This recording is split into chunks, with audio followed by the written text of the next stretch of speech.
We're on the Reading Festival site. We're 2.5 weeks into the build at the moment, which means we have the main stage, a lot of the big tops are up, and some of the quite considerable amount of the water installation is already put in. We have an audience capacity of 90,000 people. Members of the public will arrive on site in 8 days, and in 10 days we'll be enjoying music in the very field we're filming this in. I'm the Sustainability Coordinator at Festival Republic, and it's a key part of our sustainability policy to understand where our water's coming from, how much of it we use and what happens to it afterwards. Reading Festival probably using the region of about 2 to 2.5 million litres of water. The majority will come from the mains in Reading. We do have a borehole on site and it feeds the tank storage and it just does showering on site. We also have an area of the campsite that has little water provision in it, so it's tankered in from the Thames water supply, probably in the region of about 30 to 40,000 twice a day. We also ask the fleet that brings the tankered water and also the toilets into site for their mileage, so we can work out the carbon footprint. In the arena and in the public campsites, we have public water stations located all around them to comply with the licensing conditions and make sure that the general public who are here have access to drinking water while they're on site. This is an example of one of our water testing points. When we sample, we test the water for a number of parameters. These are E. coli, enterococci and total coliforms. We use a local lab, South East Water, and they gave us a 24-hour result. And from that we can ensure that the integrity of the water across the whole site is maintained.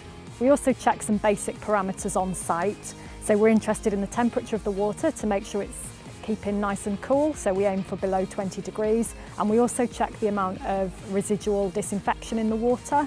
The water system is policed on a constant basis to prevent leaks or breakages for the waste of water. We have self-stop taps, we have a variety of different toilets, so we have chemical toilets and long drops, and we also have flushing toilets, but they have foot pumps rather than a constant supply of water. The majority of fresh water that comes into site obviously leaves as wastewater. There's a pump system around the entire site coming from the toilet blocks. That all goes into catchment tanks that gets pumped into Thames Water sewer themselves. So under full demand, the drains are running quite heavily at that time. What we've got down here at the bottom of the festival site is the main holding tank for all the foul water from the site. There's a 9-inch drain comes from the top of the site, which is running at full bore. So the pumps are continuously running all day, pumping effluent out into the main sewer.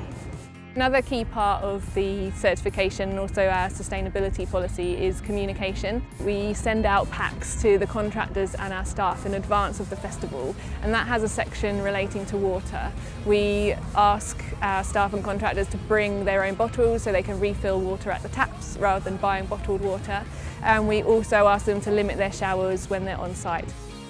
We have a bottle return scheme and encourage the audience to go and refill their water bottles, particularly when it's hot like this weekend. We need to make sure everyone stays hydrated, so it's essential that we know where those water points are. It's better for the environment, especially here, you know, with the water and the waste and everything. It's obviously quite damaging to like the natural environment because it is a bunch of fields every week apart from Reading. It is really good here actually. I mean the queues are quite big, but you're going to expect that because there's so many people here. Water's such a privilege and we take it for granted that to be wasteful with it, especially at an event like this, is really selfish, I think. When you think about other countries, then you kind of realise how lucky you are. Obviously other than in this heat, how important it is to keep hydrated, but also not just wasting it for the fun, enough for everyone. At home I should do more. Yeah, refilling water bottles. The way to go.